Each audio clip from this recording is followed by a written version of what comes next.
जिन्होंने कानून हाथ में लिया है उनके ऊपर वैसी कड़ी कार्रवाई होगी। इतना बड़ा फसाद हो गया, कितने लोगों को चोट आ गई, किसी के भड़काने में मत आइए। रमजान का महीना है, मुझे बहुत अफसोस है, दुखी हूं मैं कि आज वो नागपुर जहां कभी भी सांप्रदायिक दंगे नहीं हुए, सब भाई भाई की तरह से रहते थे, उस नागपुर में इतना बड़ा फसाद हो गया, कितने लोगों को चोट आ गई। बस मैं एक ही बात कह सकता हूं कि हमारा देश गंगा जमुनी तहजीब का देश है, किसी के भड़काने में मत आइए। रमजान का महीना है, मैं तमाम लोगों से कहना चाहता हूं, तमाम हिंदू मुस्लिम भाइयों से, कि हमें शांति बनाना है, देश को आगे बढ़ाना है, तो आपस में लड़ाई नहीं होना चाहिए। मैं निवेदन करना चाहता हूं कि सब लोग शांति बना कर रखिए और आपसी भाईचारगी को बढ़ाइए। कानून हाथ में मत दीजिए, कानून अपना काम करेगा। इतना बड़ा वाकया हो गया, इतने लोगों को चोट लगी, अब कानून तो अपना काम करेगा, लेकिन इंसाफ होना चाहिए। जिन्होंने कानून हाथ में लिया है उनके ऊपर वैसी कड़ी कार्रवाई होगी। पुलिस और कानून व्यवस्था उनको छोड़ेगी नहीं। नागपुर में जो दुर्घटना हुई है बहुत ही दुर्भाग्यपूर्ण है। जो आगजनी हुई है, जहां पर कई लोग 2-4 हजार लोग इकट्ठा होकर जो समाज कंटक थे, उन्होंने कई घरों को वहां पर मोमिनपुरा है, महाल एरिया है, चिटनीस पार्क है, यहाँ पर इकट्ठा होकर लोगों के घरों को लक्ष्य कर दिया, टारगेट कर दिया, पथराव किया, आगजनी कर दी, वहां की गाड़ियां जलाई और एक ऐसे जगह पर उनकी गाड़ियां 100-150 पार्क होती थी, वहां मोमिनपुरा में एक भी गाड़ी खड़ी नहीं की। इसका मतलब ये होता है कि ये पूर्व नियोजित साजिश थी क्या? इसकी भी पुलिस तफ्तीश कर रही है।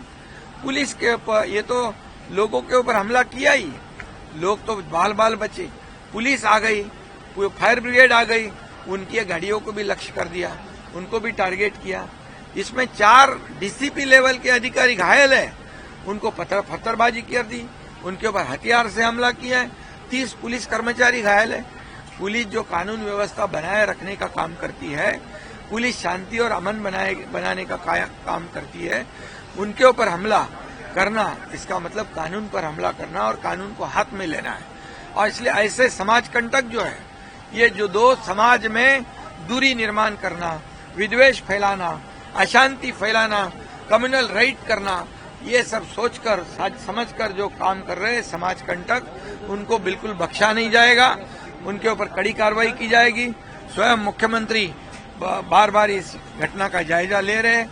पुलिस विभाग पूरी तरह इसकी रूट तक जाएगी, इसके पीछे कौन है, क्या राजनीति है, और किसी को भी छोड़ेगी नहीं, कड़ी कार्रवाई करेगी।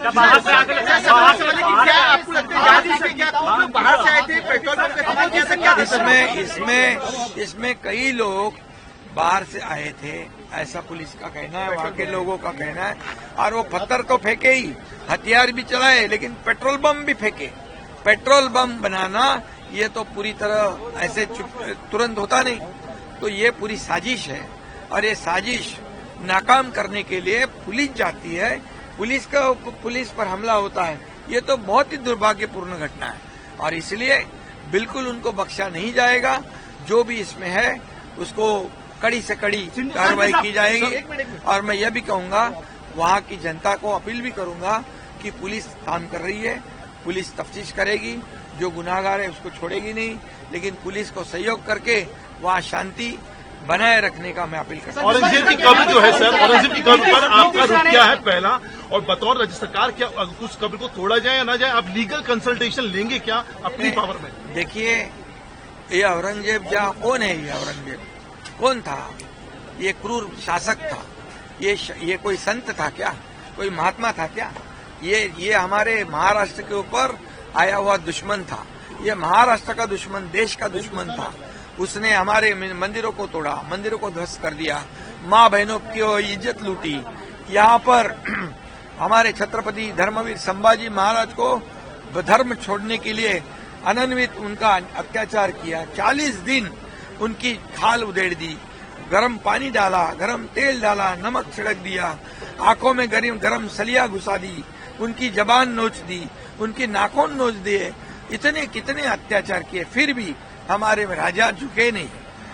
औरंगजेब जीत कर भी हार गया, लेकिन हमारे राजा मरकर बलिदान कर कर भी जीत गए।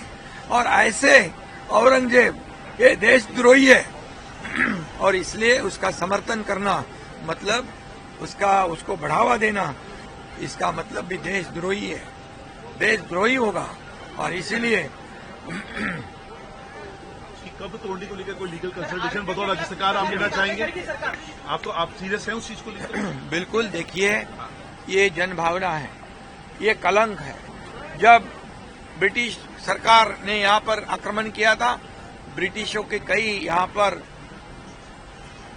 जो वीटी स्टेशन आपने देखा, विक्टोरिया टर्मिनस, छत्रपति शिवाजी महाराज हो गया, काला घोड़ा हो गया, किंग एडवर्ड्स का स्टेच्यू हो, कई ऐसे उनकी जो पहचान हो, तो जो आक्रमणकारी है उनकी पहचान, इसका मतलब है वो कलंक है।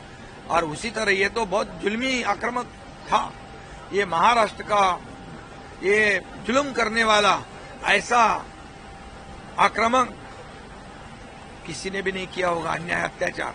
और जो लोगों की भावना है वो गलत नहीं है, और इसीलिए इसमें जो आंदोलन करते हैं वो आंदोलनकर्ता जो है, जो छत्रपति शिवाजी महाराज, संभाजी महाराज के गौरव में अभिमान आंदोलन करते हैं, तो जो आंदोलन औरंगजेब के समर्थन में करते हैं उन्होंने इतिहास पढ़ना चाहिए, उन्होंने छावा सिनेमा देखना चाहिए, संभाजी महाराज का जो शौर्यता का इतिहास पढ़ना चाहिए, फिर औरंगजेब का गुणगान गाना चाहिए, औरंगजेब का क्या कहते हैं महिमा मंडल करना चाहिए या नहीं करना चाहिए, सोचना चाहिए। मैं तो ये भी कहूंगा कि देश का सच्चा मुसलमान भी औरंगजेब का समर्थन नहीं करेगा।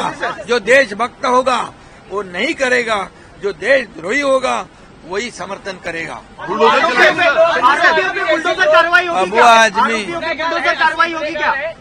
अबू आजमी के ऊपर गुनाह दाखिल हो गया है।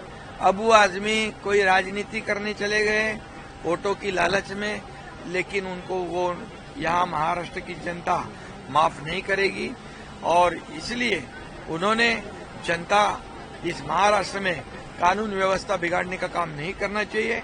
ऐसी कोई भी वक्तव्य कर ऐसी मेरी उनको सलाह है, उनको अभी निलंबित किया है, आगे फिर से ऐसी नौबत न आए ऐसा काम करेगा।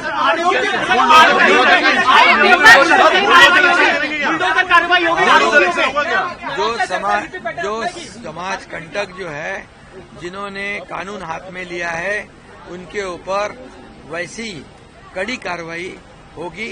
पुलिस और कानून व्यवस्था उनको छोड़ेगी नहीं।